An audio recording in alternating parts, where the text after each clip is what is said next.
Hi, I'm Sal Farrell, Town of Huntington Councilman, and I'm thrilled to be here today with Barry Zaks, the Program Director of the Huntington Drug and Alcohol Counseling Center.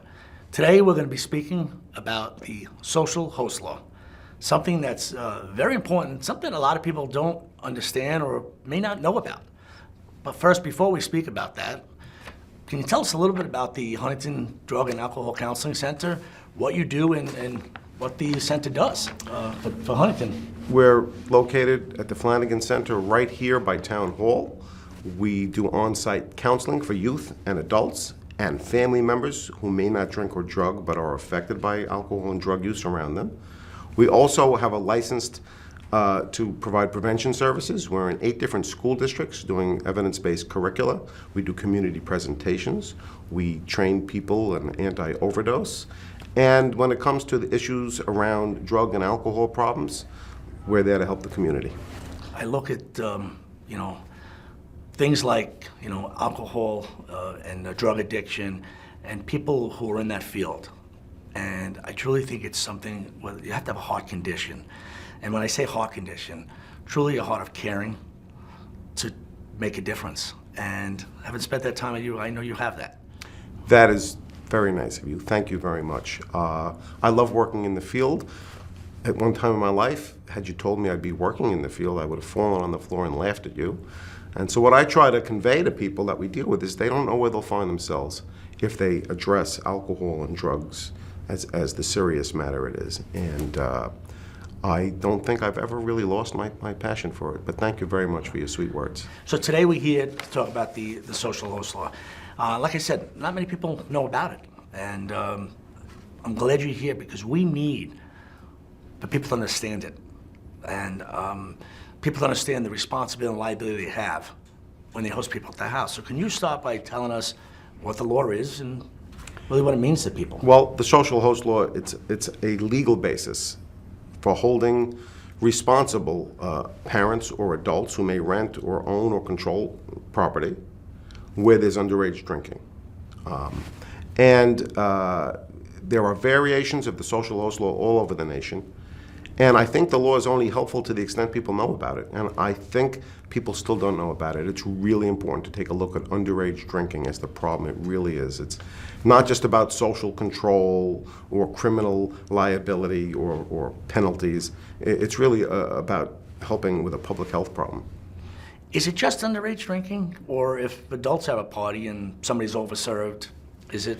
Well, I'm not a lawyer, nor am I law enforcement, so I don't want to overstep my scope of practice. Okay. But there are laws that hold people responsible. There are DRAM laws for establishments. There are laws that hold people responsible for drinking in their home. But the social host law really focuses on underage drinking specifically. And it comes up, we counsel parents and we do prevention in the community. We deal with a lot of families and they don't always know about this. So when it comes up, either we bring it up or they read about it. This is a chance to take a look at underage drinking and dispel some of the myths that surround it. How big of an issue is underage drinking these days? Well, despite the headlines, and the headlines are very real, there's problems with opioids and fentanyl and overdoses, and it gets a lot of media attention, and it's terrible.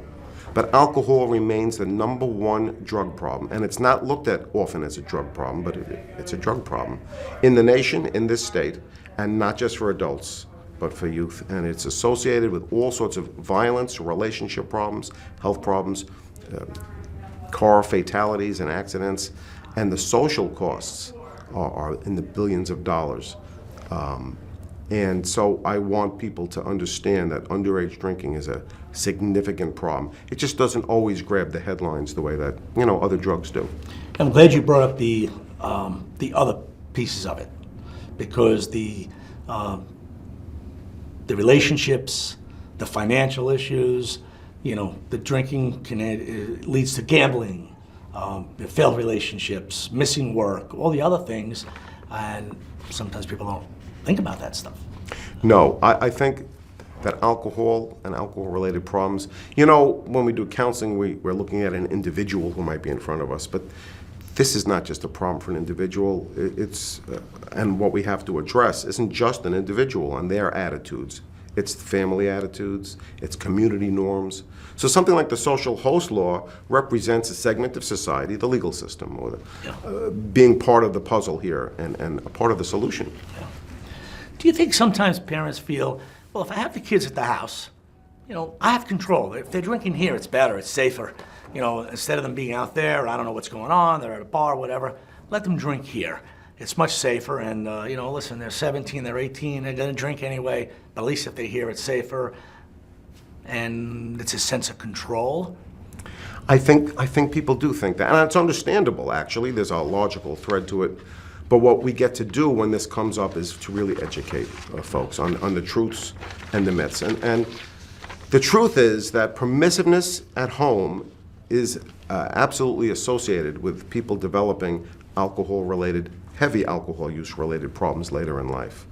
And we know that teenagers start to exercise a lot of autonomy, and they're very influenced by social media and cohorts and peer pressure, and of course that's true. But what we're finding out is that the family environment is still the chief architect or influence on choices that adolescents make. I read a study where it shows that even well into adolescence, the home environment can be more influential than peer pressure. So people don't know that, and families need to know that too. There's a lot of evidence and a lot of studies that show that permissiveness at home does lead to greater problems later on. And we help families deal with boundaries. That comes up when we do counseling, and the term enabling it's a little overused. It almost loses some of its meaning, but we want to use elected officials, the legal system, counseling, community norms, all as a part of the solution, because studies show that adolescents who start drinking early in their teens are many times, 5 or more times likely to develop alcohol and other drug-related problems later in life than people who start drinking after their adolescence. Really? That's what our prevention workers are dealing with, and that's science-based, it's evidence-based, it's not just my opinion. So we want to educate parents on this too.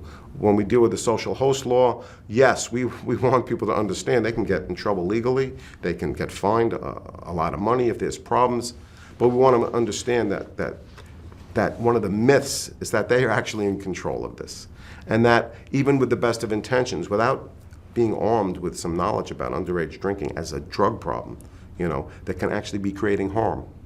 Yeah. How serious are the legal liabilities? I know you said you're not a lawyer or law enforcement, but you do understand the law itself to some degree. I mean, there's some serious liability that the parents or the owner of the home or establishment has when they're allowing this underage drinking.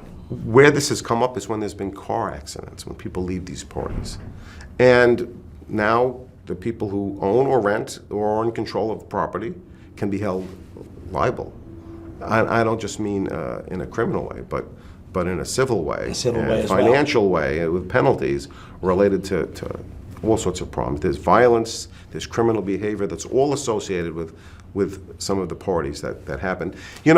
What we found out is that youth who drink are more likely to drink and start drinking at social gatherings rather than commercial enterprises. Yes. So it's parties rather than going out to purchase alcohol. So this is an important area to focus on. And we're finding out that at these sort of gatherings, at these parties, that's where youth get exposed to other drugs as well. Yeah. And people who use them. So by enacting civil and criminal penalties, we're hoping it's a real deterrent. Yeah. So two things. The drinking at the home, parents feel, well, listen, I have control, but they need to understand that the responsibility doesn't end with listen, they were fine, they were well behaved, they had a good time. It doesn't end when they leave that property line. There's responsibility that they get home safe, and they just can't allow this to happen because these kids have to leave. And there's a whole bunch of responsibility there, and just don't allow it to happen. You're right on. The illusion that adults can have control over what happens when you start drinking or using other drugs. It's an illusion, and that's something that, again, in counseling and prevention work, that we look to really dispel. It's an illusion of control. It's not real, and they're actually, in many instances, creating dangerous situations. And they certainly can happen well after people leave the party. So two more things. I keep thinking of additional things. Many times parents feel, well, I wasn't home. I'm out of town. My kids had the party. They're still liable, aren't they? Yes, if people have control over the residents, my understanding is they certainly can be held liable. And it is an adult responsibility to Control your home. absolutely end what happens. And it's a parental responsibility Yes. to help deter underage drinking. It's a responsibility. Yeah. And that's something that we try to convey very, very strongly. Yeah. The other one of the two things I had, alcohol. People, well, it's only alcohol. They're only drinking beer.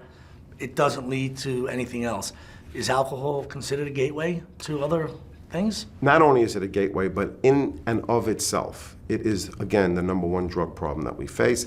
Alcohol use and really misuse itself contributes to billions of dollars of cost to the society in terms of hospitalizations, car accidents, incarcerations, violence, sexual problems.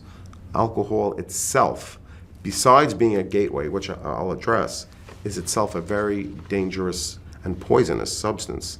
And the more I learn about youth and developing brain chemistry and neuroscience, which is again out of my scope, the more I realize how disruptive mood and mind altering substances can be. And alcohol is one of the most used mood and mind altering substances. It is a gateway. And by that I mean socially, environmentally, when people are numbing themselves out, socializing with people, creating and involving themselves in a subculture of secrecy, and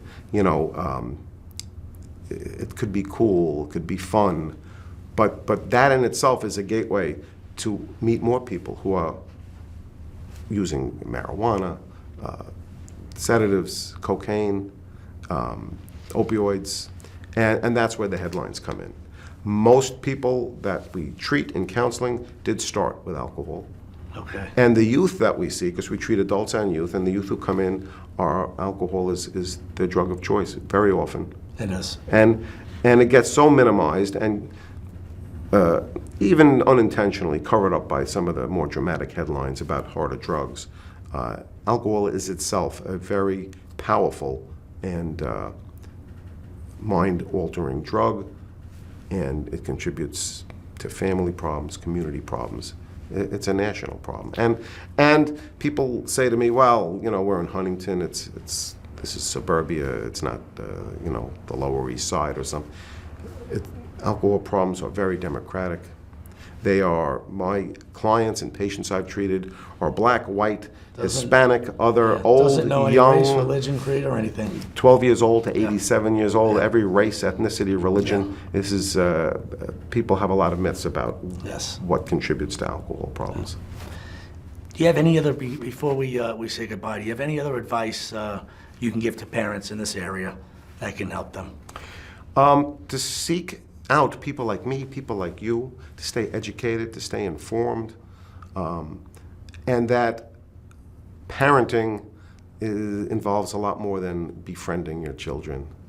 People are scared of the hostility of adolescence, and where would we be without dealing with some of the storms and problems in life? Yes. People want an easier, softer solution, and I think by falling into the trap that people can control alcohol and drug use in youth, that people are setting themselves up later in life for some real severe consequences. Yeah, you have to sometimes say no. Yeah. You have to say no. And, you are responsible for what happens in your domain, and you have to say no. And you know what? Tough love is real love. It is, as long as the word love is in there. It has a bad rep nowadays, tough love, because people focus on the tough, but it's tough love. And so if it's done properly, that means not enabling. It means hurting someone's feelings sometimes. This was great, Barry, and I appreciate everything you do. Can you tell our audience how they can get in touch with the Huntington Drug and Alcohol Counseling Center if they need your help or the counseling center's help? How is the best way to get a hold of you guys, and what you can do for them? Absolutely. We're available. We're open Monday through Friday, but we answer all our calls. Besides coming in for help, I love talking. So we're going to post our phone number, our website, and I wish people would call us, at their convenience. Okay. Always available. I really appreciate your time. This is another really important topic, and I hope this information could help save a life and help save some parents a lot of aggravation. Councilman Farrell, thank you very much for having me. Thank you for being here, Barry. Thank you.